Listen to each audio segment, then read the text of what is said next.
Good afternoon, everybody, and thank you for joining us again. This panel is entitled Deep Shit, Excrement Management and Modern Sensibilities. And our first speaker is Professor Christopher Otter from Ohio State University.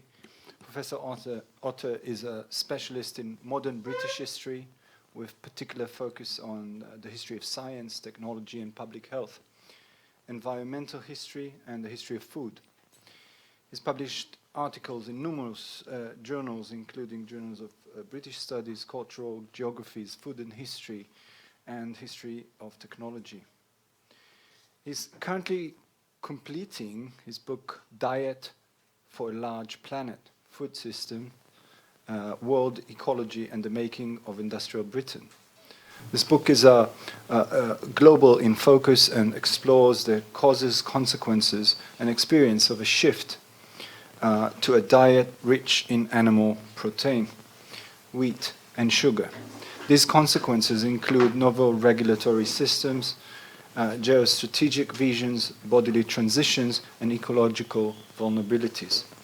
Professor Otter is also working on two new projects. The first is a deep history of our planet's newest sphere, the technosphere.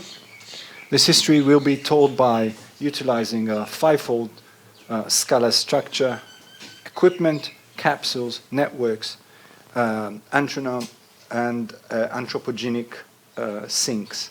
The second is an exploration of the relations between technology and neurodiversity since 1800. Both histories aim to situate our ecological, biological, phenomenological, and psychological relationship with our technological niche within a deeper historical context. Professor, can we get this up behind us? To raise it? Yeah, well, we need to. No, we can't see the thing, right? We need to get this. So let's. Yeah, I think it's will be on this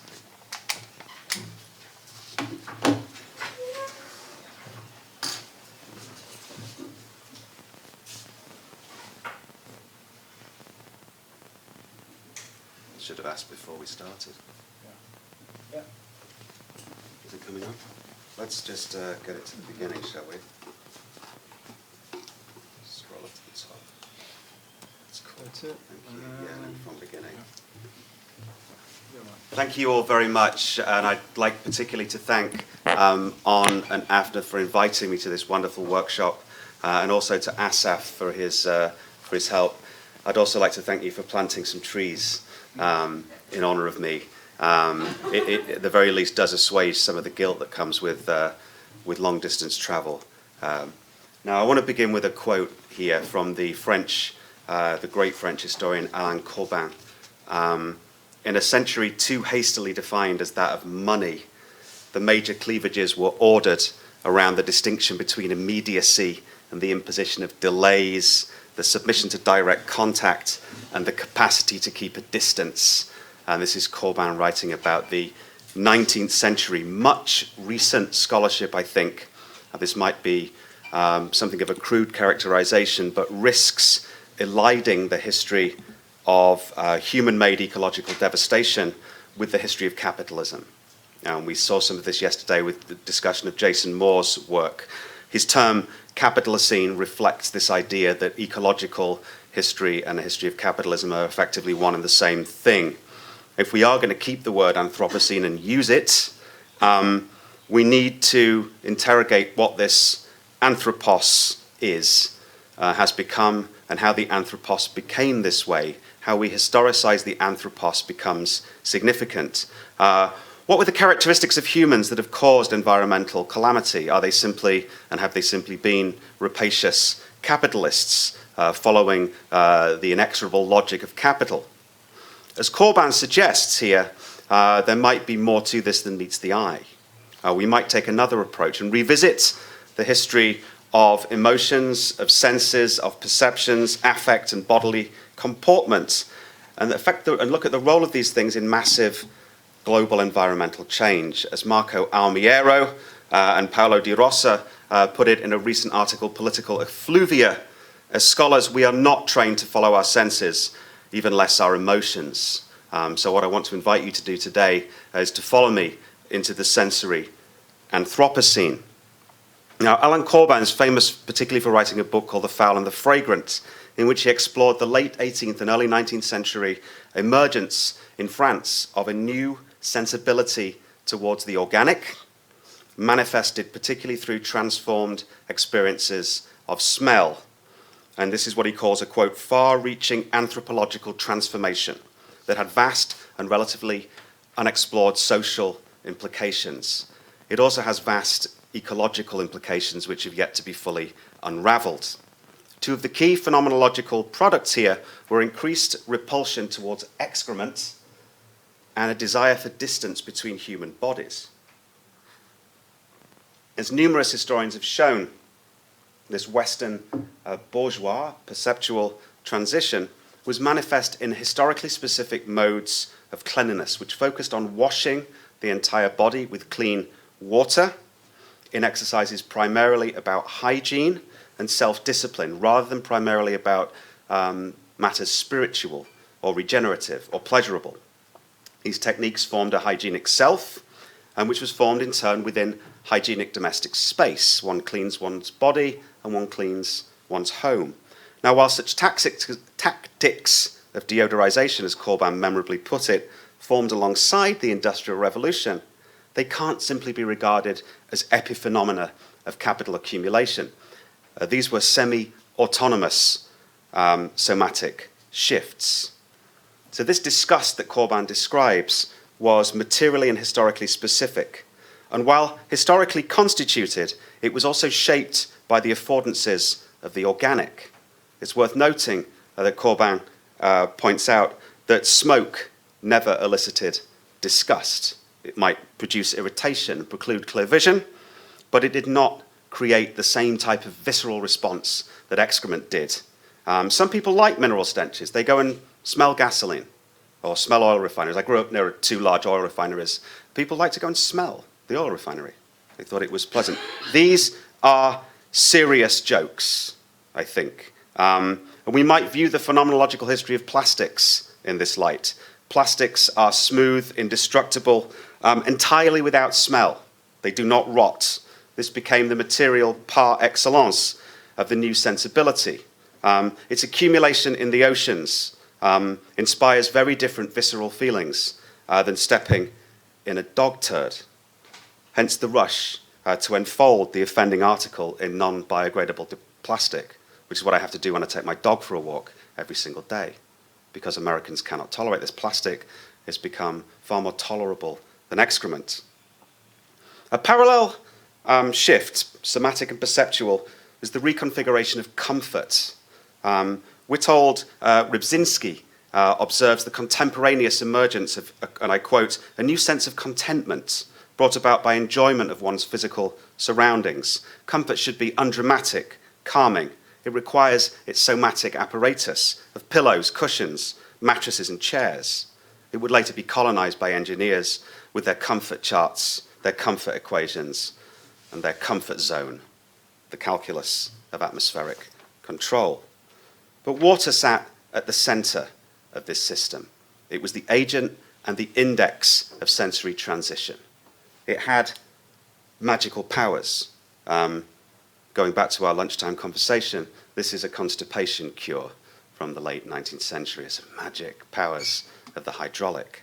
And the water closet, particularly after the invention of the S-bend and the proliferation of commercial disinfectants, became the sign that humanity had broken its phenomenological link with its own excrement. This was a colonial technology. As John Pudney puts it, in the smallest room, in the four corners of the earth. British culture and civilization left its mark in those pre-propaganda days in the polite, untranslated, variously pronounced but highly prized terms, water closet and WC.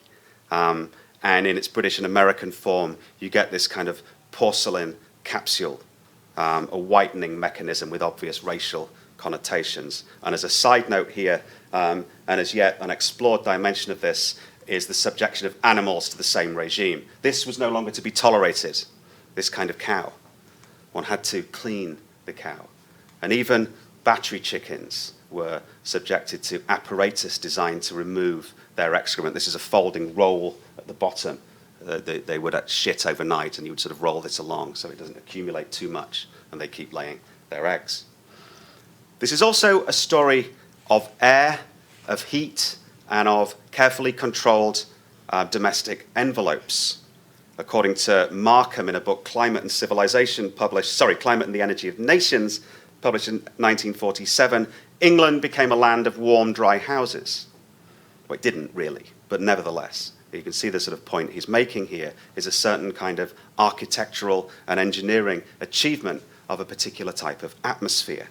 Now, Peter Sloterdijk has argued that the artificial sealed world can, under certain circumstances, become the only possible environment for its inhabitants. I don't want to return everyone to the recent capsule tour that we just took around the green building here. But Leuven de Korte has referred to this as the capsular civilization. Sloterdijk, the great introversion. Here we are inside it now. But the roots of this capsular revolution lay in sensory changes that made organic emanations and dirty outsides untrustworthy and unbearable. And I think the phenomenology of this shift is vital to any historical understanding of how we've got where we've got. Cleanliness and comfort came to permeate public spaces, as Nancy Tomes famously showed, in hotels, in cinemas, in railways, shaping every dimension of our bodily comportment in ways and tactics discussed by Michel Foucault. Sanitary capsules can be stacked into gigantic skyscrapers. Wealthy Westerners inhabit a capsular archipelago. I travelled to Tel Aviv via capsule after capsule after capsule without ever really entering any kind of outside, except for a couple of minutes at the airport. Sanitary capsules are, of course, not necessarily healthy. They are full of synthetic miasmas, carbon monoxide, nitrogen dioxide, formaldehyde, radon, asbestos, and synthetic fibers, as well as novel organisms forming the indoor biome. And these materials have generated strange emergent conditions, total allergy syndrome, chemical hypersensitivity syndrome. So as wealthy or relatively privileged Westerners, we now live in these kind of sanitary comfort machines, small-scale enclaves of extreme atmospheric control. These enclaves, of course, run on vast networks, supplying water, energy, food, plastic, and information, and they belch their waste back into the outside. So extreme atmospheric order and entropic atmospheric disorder are interwoven and interlinked. Encapsulation warps planetary metabolism. These seductive inner climates and control centers are shielded from an increasingly polluted, warming world outside. The two are clearly materially connected. But the circumstances here are ultimately visceral as much as they are capitalistic. They do, however, connect our everyday lives to enormous anthropogenic sinks, the plastic ocean, aquatic dead zones, urban heat canyons, and climate change itself.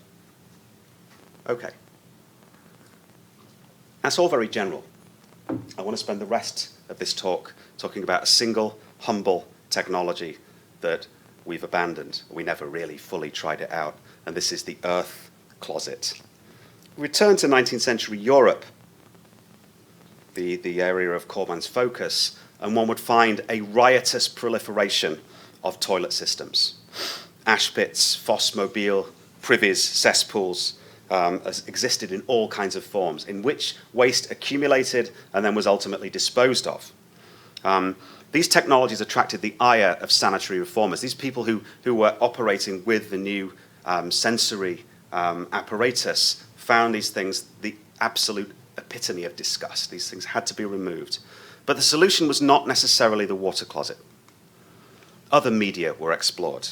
Dutch engineer Charles Lignot, his pneumatic system used vacuum power to pump feces to central stations where they would be processed into fertilizer. And this was used heavily in Amsterdam from 1870 to the early 20th century. Well over 100,000 residents were served by this system. There were pneumatic technologies installed in Prague, St. Petersburg, Vienna. Berlier system in France was fairly similar. Some systems combined the hydraulic and the pneumatic. This is a grand era of experimentation in waste media. And another potential medium was earth. In the late 1850s, a British vicar called Henry Moule devised his earth closet. And you can see the earth closet here, a sort of galvanized iron pan, a wooden framework, and here is a receptacle containing earth. And when one had finished, one simply flushed the earth into the pan, and the earth would mix with the excrement and form workable compost or fertilizer. They used peat in Germany. This could apparently produce inoffensive fertilizer. The system could be activated by a lever, or it was self-acting. Earth closets came in many forms. Some separated urine and excrement, such as this particular system here. Some included domestic waste. Some were mobile. There were gliding commodes that you could get. Some were fixed. Some were individual. Some came in groups. The system required a regular earth supply and synchronized recovery by scavenging teams who collected the material for processing. Now, the earth closet was promoted as a technology which precluded water pollution, reduced miasmas, and replenished the soil. Waterborne systems, by contrast, displaced human waste, and I quote, by heedlessly casting it out of sight into a vast network of underground pipes and monster tunnels, forming an enormous laboratory of pestiferous gases, which was routinely regurgitated back into houses. This was the dreaded Victorian sewer gas. If you want to use Latour here, water was a treacherous mediator. Dumping human waste into rivers merely created pollution and disease.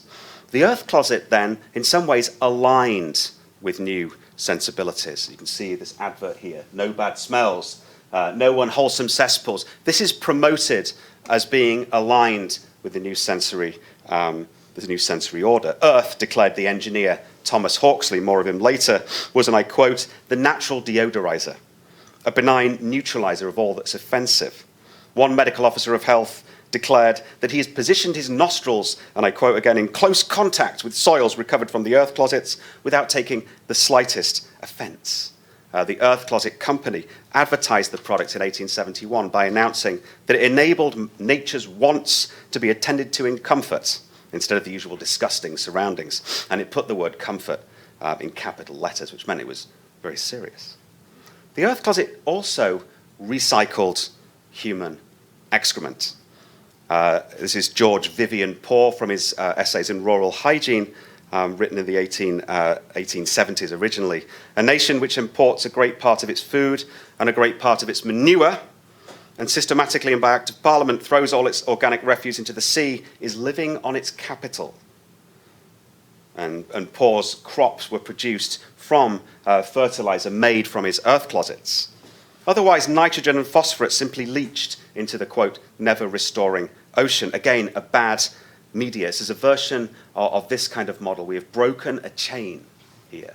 And the Victorians were well aware that this chain had been broken. Water was a dissipative medium, earth a conserving one, producing a closed loop rather than entropic hydraulic dissipation. Even sewage farms simply produced diluted, debased fertilizer. The American economist Henry Carey called waterborne systems a robbery system. Justus von Liebig revered East Asian recycling systems. For Hawksley, the engineer I spoke about a minute or so ago, waterborne systems were tearing the earth in two. And I quote from him here.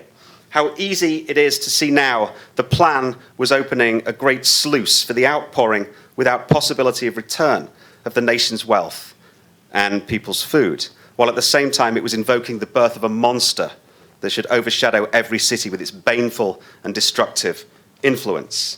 This ultimately epitomized what Marx would call the metabolic rift, an irreparable rift in the interdependent processes of social metabolism, a metabolism prescribed by the natural laws of life itself. So the water closet was ripping the rural and the urban in two. The earth closet's terrestrial media also would heal the rift and provoke natural order.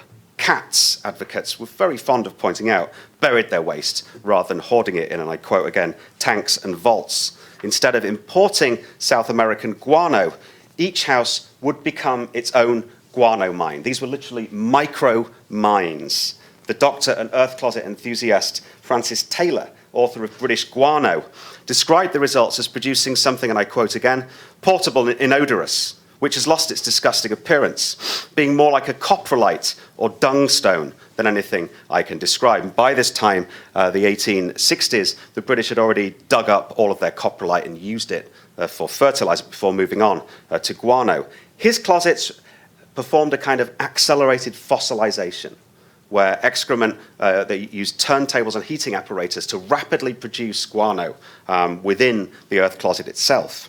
Moule claimed that the repeated use of soil magnified its fertilizing powers, and that more repeated use might bring it up to the value of guano, which was the most valuable fertilizer on the market. Prescriptions for home-made guano abounded. Liebig compared human excrement to guano. John Thudicum, a Liebigian chemist and expert on urine, wine, and gallstones, declared every chamber pot to be a penny savings bank.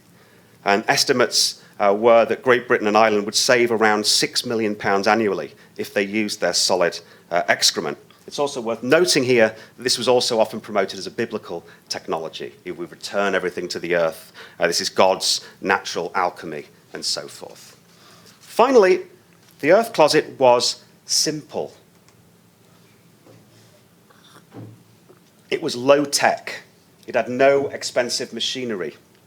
It was a small technological system in an age when systems were going large. Pneumatic systems, one text argued, were ingenious, but they were subjected to potential technological breakdown. So what happened to the earth closet? In the 1860s, 70s, and 80s, there are lots of descriptions of the system being used in private houses, in prisons, in asylums. It was introduced and patented in the United States by George Waring. British administrators introduced it into India. A casual study of reports of medical officers of health shows the earth closet surviving as a rural technology well into the 20th century. For example, in 1956, the Midhurst District Association of Port and Councils noted there was no sewage system in the village and everybody used earth closets. Householders, I quote, had to use their small gardens for disposal purposes, as if this was a problem. Because people were actually closing the loop, but this was already seen as quite clearly as sanitarily and civilizationally problematic. Earth closets were attracting entirely inappropriate adjectives like medieval.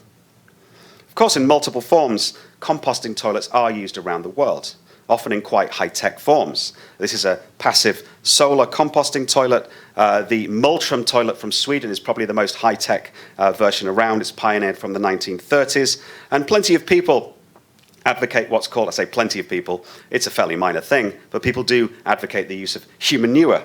I used a vacuum toilet when I flew over here to Tel Aviv. We use them on planes.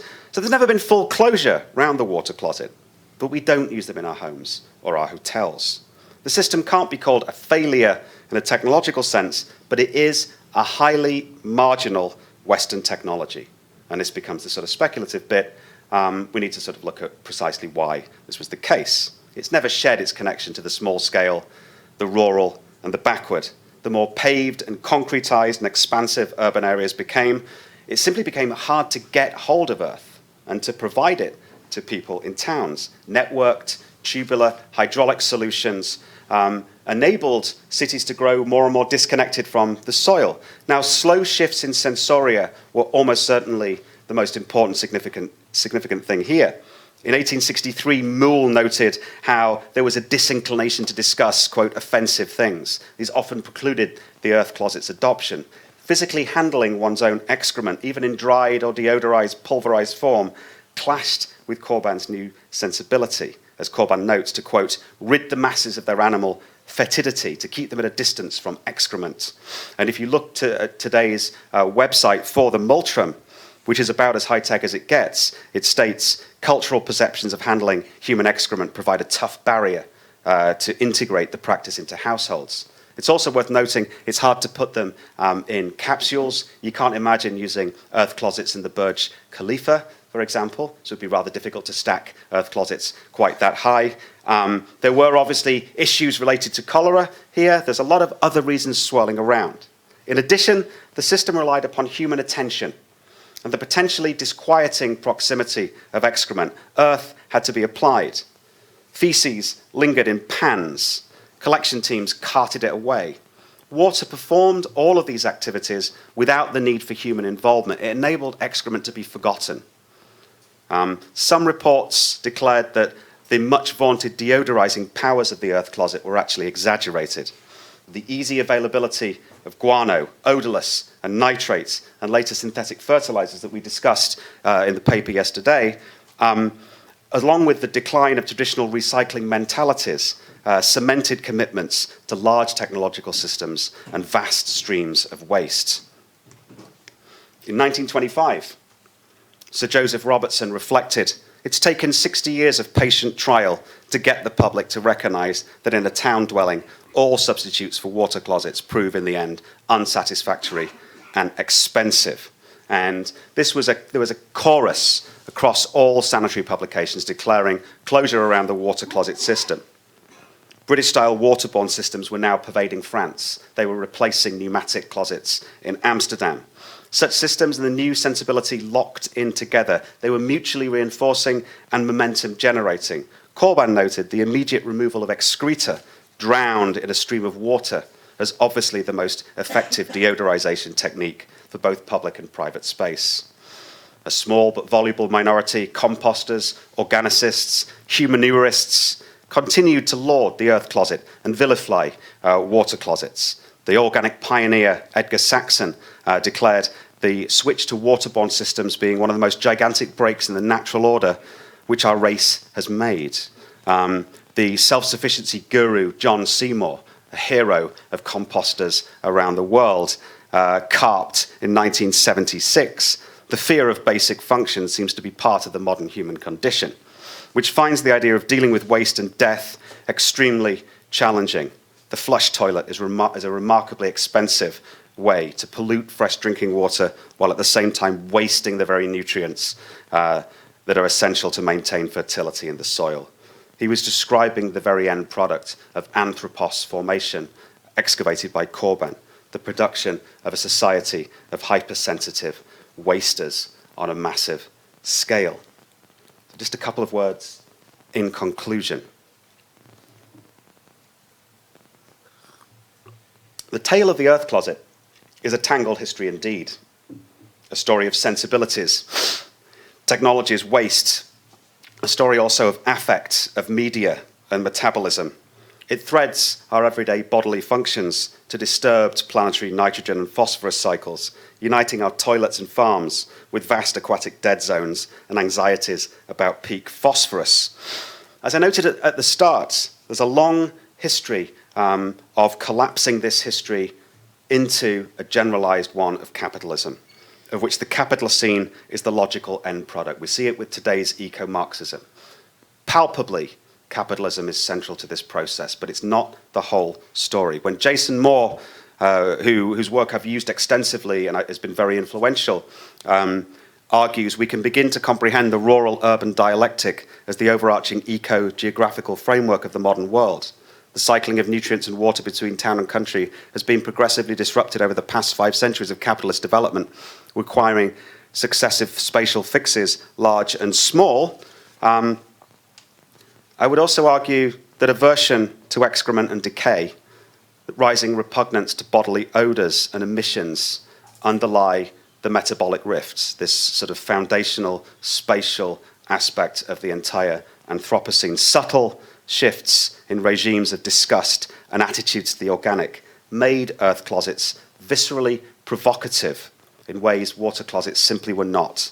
It is too tempting to reduce this simply to a logic of profit and economic rationality. Human material interactions are profoundly effective, historical, and capricious. This far-reaching anthropological transformation, of which Corbin wrote, shaped our affective priorities, our visceral responses, produced new types of human beings and new types of elemental media, to use a term coined by John Durham Peters in his book, The Marvelous Clouds. Moreover, and I want to be speculative here, or even more speculative, which is what we've been encouraged to do, a counter-sensibility was already forming, which revered and was attracted to the mineral, the synthetic, the artificial. Our relationship to plastic is a toxic love story, but it's a love story nonetheless. It's certainly not a disgusting one. One final example will suffice.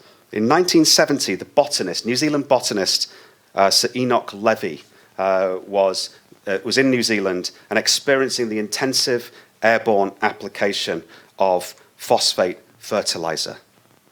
The plane is above him. It's dropping processed synthetic dung on the ground at an industrial scale. This is like a gigantic flying pneumatic toilet. And it's dropping it on his head. And he says, "I thrilled at the aerial top-dressing trials in 1949 when I felt the phosphate raining on me from the skies." He would not have said the same thing if he was standing in a shower of shit. Thank you very much.